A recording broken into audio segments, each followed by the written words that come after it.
खबर रायपुर से है, जहां 11 वर्ष के ऐतिहासिक कार्यकाल में देश ने समृद्धि और खुशहाली की ओर अग्रसर किया। मुख्यमंत्री विष्णुदेव साय आज प्रधानमंत्री के नेतृत्व में केंद्र में 11 वर्ष पूर्ण होने के उपलक्ष्य में आयोजित प्रेस वार्ता को संबोधित करते हुए कहे, हमारे एससी प्रधानमंत्री 11 वर्ष के कार्यकाल में अनेक महीना में ऐतिहासिक रहा। उनके कार्यकाल में देश और दुनिया में भारत का गौरव बढ़ा। छत्तीसगढ़ में डबल इंजन की सरकार में चौतरफा विकास के नए आयाम, चाहे विकास की बात हो या माओवादी आतंक से निपटने की, केंद्र सरकार राज्य सरकार के भरपूर सहयोग मिला। डबल इंजन की सरकार। संवाददाता विनोद खिदुले की रिपोर्ट। प्रधानमंत्री जी का गहरा लगाव है। जब छत्तीसगढ़ राज्य नहीं बना था, मध्य प्रदेश में थे, उस समय वो संगठन के प्रभारी थे और छत्तीसगढ़ राज्य बना तो संगठन प्रभारी के नाते बहुत बार उनका छत्तीसगढ़ आना भी हुआ। और हम ये कह सकते हैं कि संगठनकर्ता के रूप में उन्होंने छत्तीसगढ़ का चप्पा चप्पा छान मारा होगा। एक एक जिले में उनका प्रवास होगा और आज भी प्रधानमंत्री के रूप में छत्तीसगढ़ के ऊपर में उनका आशीर्वाद बराबर बना रहता है। आप सबको मालूम है कि मोदी जी का ये 11 साल का कार्यकाल बहुत ही ऐतिहासिक रहा है और भारत चौतरफा सक्षम और सबलता के साथ उभरा है। माननीय प्रधानमंत्री जी के नेतृत्व में आज आर्थिक क्षेत्र की बात करें तो हमारा ये देश जापान को पछाड़ते हुए चौथी सबसे बड़ी अर्थव्यवस्था बन चुकी है और जर्मनी को भी पीछे छोड़ते हुए तीसरे आर्थिक ताकत के रूप में पहुंचने के करीब में है। इस हम सब लोगों के लिए बड़े सौभाग्य की बात है।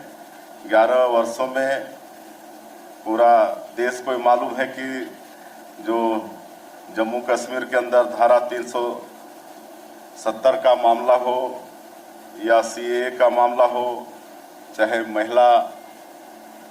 मुस्लिम महिला के सशक्तिकरण के लिए ट्रिपल तलाक बिल पास करने की बात हो, ये सबको बड़े ताकत के साथ माननीय प्रधानमंत्री जी ने पास कराया है। और हम लोगों का सौभाग्य है कि जो 2023 के विधानसभा चुनाव में छत्तीसगढ़ की जनता ने मोदी जी के जो वादा पर, जिसका नाम हम लोग मोदी की गारंटी दिए, उस पर विश्वास किया और हम लोगों को सरकार में बैठाया। तो आज हम लोग को करीब 16-17 महीने हुए हैं। ये आदरणीय मोदी जी का आशीर्वाद ही है कि हम लोग मोदी की गारंटी को पूरा कर पाने में हम सब लोग सफल हुए हैं। आज जो पिछली गवर्नमेंट में हमारे गरीब लोगों का हक छीना गया था, 18 लाख प्रधानमंत्री आवास से उनको वंचित किया गया था और माननीय प्रधानमंत्री जी का भी वादा था कि छत्तीसगढ़ में भारतीय जनता पार्टी की सरकार बनेगी तो मुख्यमंत्री का पहला काम होगा गरीबों का आवास स्वीकृत करना।